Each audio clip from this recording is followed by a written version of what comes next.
Nggih, sebelumnya perkenalkan saya Afif. Kalau aslinya kan udah ada nggih. Belum bisa. Kompor langsung ini aja nggih. Perkenalkan saya Afif. Kalau asli saya dari Malang atau dari Pasuruan. Nah, di sini ada yang ingin saya sampaikan, tapi sebelum menyampaikan ini kan sifatnya santai gitu ya, nggak usah tegang-tegang. Nah, ini ingin sebelum masuk ke yang ingin saya sampaikan, saya ingin tanya terlebih dahulu. Yang tadi pagi berangkat ke sini dalam kondisi lemes ya? Lemes. Atau gini aja guys, yang tadi mau berangkat ke sini lagi apa kayak, aduh, kok butuh-butuh sih, pas aku ingin lesel-lesel nih, santai-santai atau kebetulan dan ya, alhamdulillah bagus. Kebetulan ini belakangan ini saya lagi mempelajari tentang kondisi kejiwaan. Saya lagi mendalami tentang psikososial. Yang saya fokuskan, saya coba menitik beratkan masalah aspek psikososial pada pasien-pasien jantung. Kenapa ini menarik? Kenapa ini menarik minat saya untuk mempelajari lebih lanjut? Karena dari pengalaman, masalah mental, masalah kesehatan jiwa itu nggak kalah penting dengan masalah kesehatan yang ada di dalam organ-organ kita. Setuju Pak? Setuju. Logikanya gini, kita memang dari dokter sudah dikatakan ada masalah dengan organ-organ di dalam kita. Misalnya salah satunya adalah sakit jantung.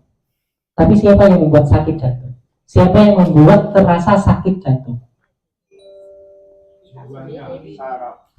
Nih, terus ada lagi otot, terus hati, terus pola pikir. Ya udah kelamaan. Jadi gini, ada ilustrasi gini. Misal ini, suatu saat ada yang sedang terburu-buru sekali, gopoh gitu. Panik. Nggak kepikiran macam-macam, ini harus segera berangkat, terus buru-buru harus segera berangkat. Tiba-tiba kakinya itu nginjek duri atau jarum pentul gitu. Kalau pas kondisi terburu-buru, kondisi panik, pikiran kemana-mana, kaki yang barusan nginjek jarum pentul itu kerasa nyeri apa enggak? Seringnya enggak. Kenapa? Karena otak kita, persepsi kita itu kepada hal yang lain.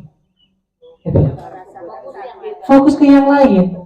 Jadi yang kaki ini baru kerasa kalau misalnya kita udah santai, udah diem, kok sakit, jika mau apa ya, tiba-tiba baru kelihatan ada luka.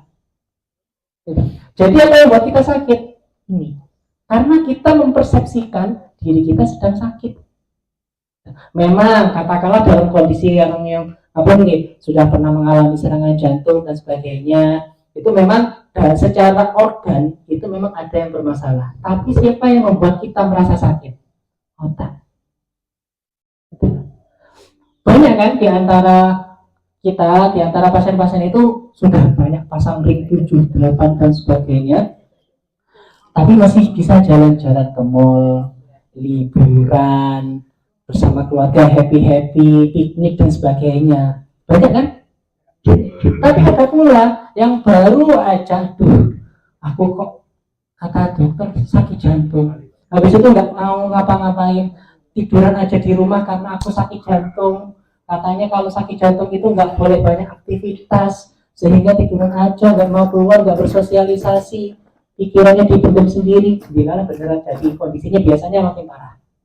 Beda kalau misalnya kita sudah memang ada masalah dengan jantung, kemudian tahap awalnya sudah dilewati apa? Bisa menerima. Oke, saya sakit. Kemudian apa yang harus saya lakukan ketika saya sakit? Ini langkah selanjutnya. Kalau kata orang-orang, kata motivator itu sih, sukses itu kan bukan berasal dari sesuatu kegagalan. Itu bukan berasal dari masalah yang kita alami, tapi bagaimana kita merespon masalah yang kita alami. Biasanya kan seperti itu kata motivator. Begitu pula dengan masalah kesehatan. Drop-nya kita itu bukan karena penyakit yang kita alami, tapi bagaimana respon kita kepada penyakit. Ya. Kalau misalnya kita sakit, kita sudah tahu bahwasanya kita sakit jantung gitu ya. Responnya apa? Kalau responnya rebahan, tiduran, nggak mau ngapa-ngapain, beneran akan jadi berat kondisinya. Tapi kalau responnya dengan oke, aku sakit jantung, bagaimana caranya aku bisa mengobati kondisiku? Berobat rutin, obatnya diminum, tetap ikut seperti ini komunitas, aktivitas fisik tetap dijalani, insya Allah meskipun jantung kita bermasalah, tapi kualitas hidup kita itu akan bagus. Ini aspek kedua yang saya pelajari selain masalah kejiwaan adalah masalah kualitas hidup. Karena ternyata kejiwaan itu berpengaruh secara langsung dengan kualitas hidup. Gak cuma pasien jantung, semua penyakit. Karena kalau misalnya udah mentalnya kena terlebih dahulu, udah kualitas hidupnya gak akan bagus. Gak semangat, loyo, lemes, rebahan, dan ujung-ujungnya sering masuk rawat inap, pasti akan terjadi seperti itu. Jadi yang pertama diperbaiki setelah kita tahu bahwasanya kondisi kita tidak bagus adalah mental kita harus dijaga. Nah, menariknya lagi, ternyata kesehatan mental itu berkorelasi positif, berhubungan secara langsung juga dengan aktivitas fisik. Jadi kalau orang yang depresi, katakanlah gampangnya contoh kasarnya gitu ya, atau punya masalah beban pikiran yang berat, itu biasanya malas gerak. Nah, malas gerak itu memperberat kondisi kesehatan mental. Kayak motor aja kayak gitu ya kan. Nah, salah satu caranya adalah tetap bergabung dengan komunitas supaya bisa dapat dorongan semangat dari orang lain ketika kita kondisinya lagi turun. Misalnya, aduh aku lagi malas berangkat. Nah, yang lain, ayo berangkat yuk, budal. Nah, ini kan merasa kayak gimana, nggak enak kalau udah diajak nggak ikut, ya ikut. Nah, kalau udah ikut, gerak badannya, insya Allah kondisi mentalnya akan membaik. Makanya tadi saya sebagai pembuka saya tanya, tadi siapa yang waktu berangkat rasanya agak males? Dan gimana rasanya setelah ketemu teman-teman seperti ini, setelah gerak senam, apakah masih tetap males? Biasanya enggak. Biasanya setelah senam, setelah gerak, itu lebih fresh, lebih semangat dalam menjalani hari. Itu. Dan itu memang sudah terbukti dari penelitian bahwa ada hubungannya secara langsung. Itu pentingnya kita menjaga kesehatan mental. Dan selain itu, sebagai tambahannya, kalau kita mengikuti olahraga atau katakanlah ini kan masuk dalam salah satu aspek rehabilitasi jantung, gitu ya. Salah satu ikut komunitas, senam, itu masuk dalam spektrum rehabilitasi jantung. Biasanya kalau ikut aktivitas seperti ini, kesehatan fisiknya terjaga, staminanya terjaga, kepatuhan minum obatnya terjaga, ada yang mengingatkan ketika katakanlah lagi males, lagi nggak semangat, kontrol dan sebagainya, ada yang mengingatkan. Sistem yang terbangun ini insya Allah kedepannya akan membawa kebaikan buat Bapak Ibu. Gitu loh. Jadi yang pertama adalah bangun kesehatan mental kita. Saya bicara seperti ini bukan karena Pak dokter kan masih muda, sehat dan sebagainya. Enggak.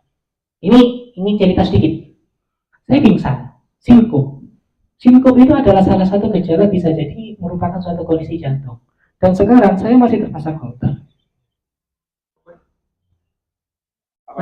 Masih holter? Yang saya buka. Masih pakai ini. Kenapa? Ya karena kita masih bisa menjalin hari-hari yang lain meskipun kondisi kita lagi mungkin ada sesuatu, gitu loh. Tapi kita harus tetap semangat. Kenapa? Karena kondisinya kembali ke sini. Kalau misalnya saya meyakini saya sehat, saya rebahan, saya nggak ngapa-ngapain, gila lah beneran jadi tambah berat. Yang penting kita bisa kontrol, tetap konsultasi ke dokter, apakah saya bisa katakanlah menjalani kegiatan yang berat, levelnya seperti apa, itu tetap dikonsultasikan kepada dokter.